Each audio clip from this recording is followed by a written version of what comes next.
So guys, this is my review for episode 8 of the Case Study of Vanitas. And with that, guys, let's jump right into this review of episode 8. Let's get it.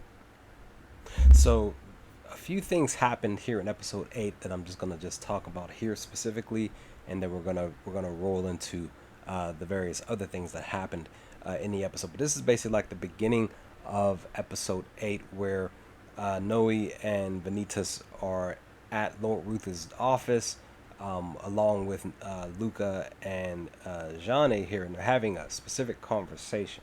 Now, obviously, Lord Ruthens is giving like the tour of his office, and he's specifically talking to Noé about it, but also the place that they're at is like the castle where the queen resides too. So this is basically like Luca Ruthen's home, basically, and also the episode, the title of the episode is Where Death Slumbers. So they're here, they're having, Ruthen's giving Noé the tour, but Vanitas is like, look, we just got to cut to the chase. We have some stuff that we really want to talk about here. Now, he basically is asking some questions, but it's more so focused on Luca. Now, we find out here in episode 8, in the beginning of this episode, that Luca, aka real name Lucius, he is like second under the queen. So basically, something happens to the queen, he will be next in line for the throne. And Ruthless is basically saying, like, when you ran off with Jane, you should have been more mindful because of the status that you hold. There are people out there that do know of your status. And again, Vanitas is asking specific questions. One of the main ones is, where is the queen? And he is asking, like, I believe that the queen is the reason for these curse bearers. And of course, such a response, he gets a response from Johnny. He definitely gets a response from Lord Ruthens, because he literally goes into a rage, and he attacks literally everybody in the room except for Luca himself. So there's that, right? So this specific scene is just like, wow, right? But then, even prior to this, we also learn something about Luca's brother, because Vanitas, Noé asked, what happened to you searching for the book and you asking about, your brother and this curse bearer mark and everything like that. Like, what about this? And then Lord Ruthless is basically saying, like, don't bring up his brother anymore. We're not talking about him, but we actually get to sort of see what Luca's brother looks like in a scene during this specific scene.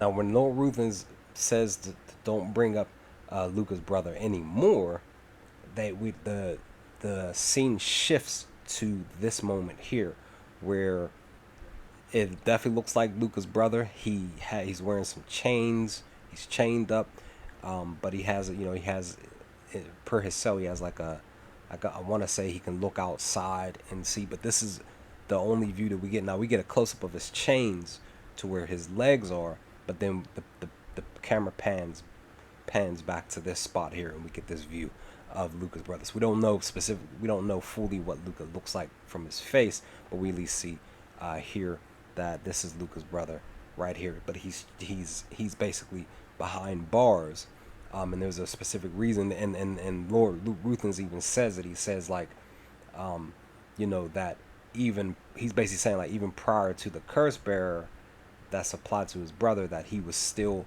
problematic even prior to that. So we have a little bit of information per that scene, and per this scene specifically here, when it's talking about Luca and his older brother. Now, one other thing is I want to mention too, that Lord Ruthens was talking to Luca about this. He was saying, like, Vanitas did what he wanted to do. He wanted to get the best information out of us during that conversation where he brought up the queen, and he basically said that Vanitas, and they even show it too. They replay that in portions of the moment where Vanitas is talking about the queen, and and pointing fingers at the queen as far as being the person who is the cause for the curse bearer marks. Now, Luca, he doesn't get fully affected. Again, Johnny is being affected by the conversation, by the questioning, and of course, definitely, of course, Lord Ruthen's is being affected in a major way because he gets upset. But Luca, he just gets about the chair and he walks towards Lord Ruthen's to stop him because he basically knew that Lord Ruthen was gonna be enraged anyway. But Lord Ruthen basically said to him like Vanitas noticed that you were the only one not affected in a negative way per that conversation talking about the queen. But during that moment, we actually get to see here that Luca is actually in the queen's room, and this is her bed, and that's her hand there. We just don't see what she looks like, but that's her, and it seemingly looks like the queen probably is a curse bearer herself. Not too sure, can't really say, but that's just what it looks like. So very interesting stuff again in this episode, but it picks up even more moving forward here in episode 8. Now, after that conversation with Lord Ruthen, he basically kicks them out. He gives them the boot, basically bans them from the vampire world. And it took him a week to get back to, from what Vanitas was saying, it took him about a week to get back to the human side of the barrier. And they just been laying low, and Vanitas was saying how he's been sleeping most of the time. But they end up running into Dante, Johan, and Richie here, and because what ends up happening, Vanitas and Noé, they go back to Count Orlok's office to give him an update on everything that occurred and the conversation with Lord Ruthen's, and of course Count Orlok is pissed. He's throwing stuff at him and stuff, and they're hiding behind a chair while he's talking to him, giving him an update. But some files get tossed at them, and Noé picks them up, and he's like, look at this. And they both him and Noé, him and Vanitas read it, and they find out that some vampires have been going missing. One lady was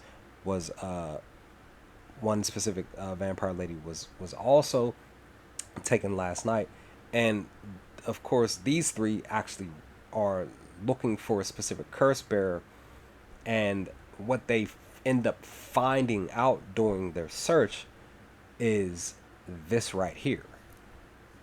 So first and foremost, they're looking for the curse bearer, specific curse bearer, and they end up running into some specific person, some hooded person, rolling through the shadows at night. They are carrying somebody on their shoulder here.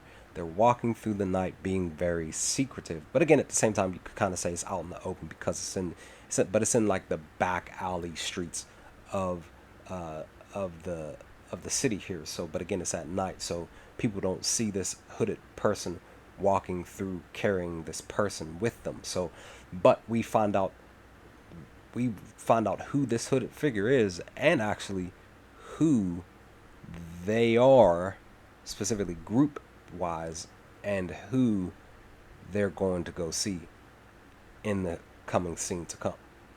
We end up finding out that one of the hooded people is a young lady here.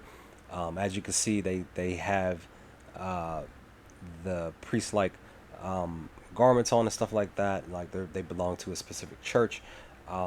This church is the anti-vampire unit called the Chassiers.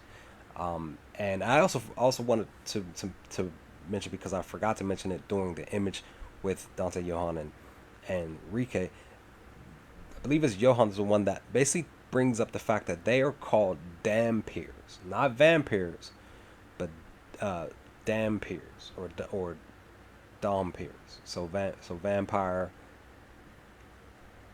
dampiers. So they are half human, half vampire. That's why they're called dampiers. So, but that's that. But here, the Chassiers are these anti-vampires. They're a part of this I want to say it's like a cult basically, but they're going around taking out, basically kidnapping vampires, and more likely taking them out in some way or some form or fashion. and we kind of find out sort of that information moving forward. But this is just the brief portion where we gain key information on this anti-vampire unit called the Chassiers. Now, originally, what ends up happening before this scene, the crew end up going to these hidden catacombs underneath the church that they were investigating, because they're trying to find the Chassers, because they fought, like Dante and them followed the one, because like that's the other thing I forgot to mention, that they actually tried to fight that person, but they got beat down. They got beat down by that girl, who's a part of the Chassiers. So they tried to fight. One of them tried to fight, and then all of them just got beat down. So there's that, right? So they end up still chasing after her, and they follow her through the catacombs that are basically well-known catacombs. And that's the thing. Like, it's a tourist attraction where people already know that there is this catacomb place.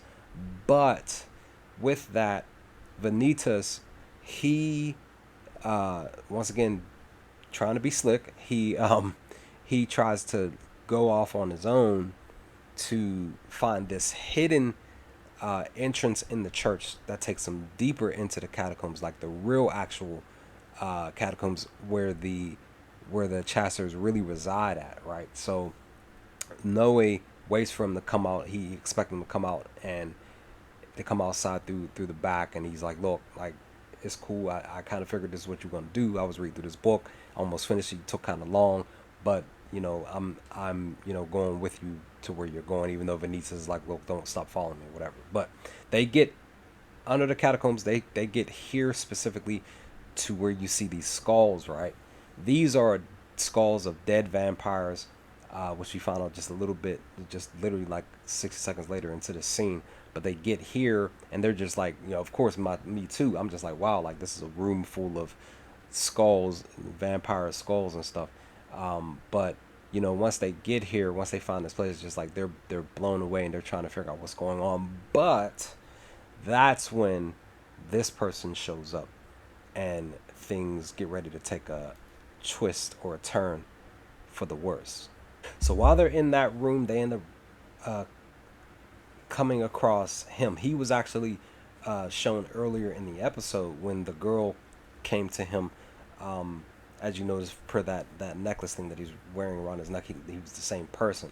He shows up, and he's conversating with Vanitas and Noé, and Vanitas is basically like, we apologize, sir. We got lost. We found this hidden passage under, from the top of the church, hidden, and we were going to say something, but we needed to investigate further. And even Vanitas says, like, my name is Vincent, and this is Gilbert, and conversation from there. This person basically says, like, my name is Roland Fortis.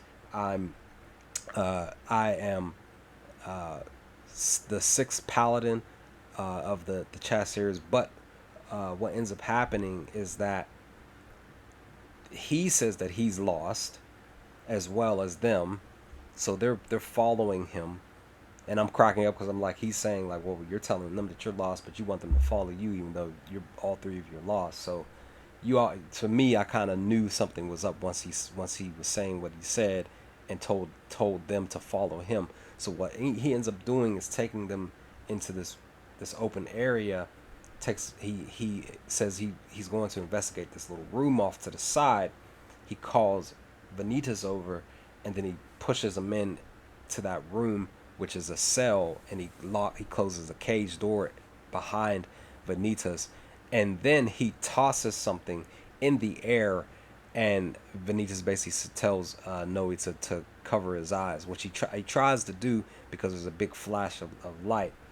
And what ends up happening is that he uses this thing that totally blinds Noé, and it's not like totally blind, but it's like it definitely affects his eyes, where Noé is saying, like, it's the formula between both worlds, the vampire and the human world, are mixing together, and it's like making it hard for him to see. So Roland basically saying, like, he says to Noé, like, you're a vampire. I knew you were. And he basically says, like, I'm a part one of the 12 captains of the Chassiers. We're here to eradicate and eviscerate the people who are against God's formulated creation. Basically saying like vampires are a sin per the creation and formula of the world. That are basically saying like only humans should exist, vampires shouldn't. And on top of him saying this, he takes out this thing and stabs his neck, and then this occurs. And whatever this serum that he stabbed into his neck, he starts to glow green. His eyes, you can tell his eyes are glowing green, and it seems like something that gives him some type of strength, probably super speed, super strength, agility, and all of that. And of course, you see his weapon there that he's holding. Not sure exactly what it is specifically. Could be a shield or something, a shield slash weapon that he can attack with. But again, it's still covered up currently. But this is basically the end of the episode. And again, he's just saying like he's here to basically take out Noé because he's a vampire, an abomination of God's world, and how supposedly God wants the world to operate and function, and how people are supposed to be created, and basically saying that vampires are obsolete, that they shouldn't exist. But again, as you see, Noé is down. He's holding one of his eyes because again he's been affected by that light that was flashed in front of him. So now we're getting ready to get into this fight coming up in episode 9 next week. I can't wait. Such a great episode all in all. I really enjoyed episode 8, guys. I really did. And I'm just definitely looking forward to seeing how this is going to transpire. I, for one, believe that Noé's going to get through this. Not sure if Vanitas is going to be able to get out of that cage he's in. That's literally the cages to Roland's to the screens right here. Again, not sure specifically how he's going to get out of that cage, but we'll see what happens. But all in all, such a great episode. Really enjoyed it. What did you all think of episode 8 when you sat down and watched it for the first time, guys? Let's have a conversation in the comment section below if you feel up to it. But I will talk to you all next time with more The Case Study of Vanitas. Peace, guys.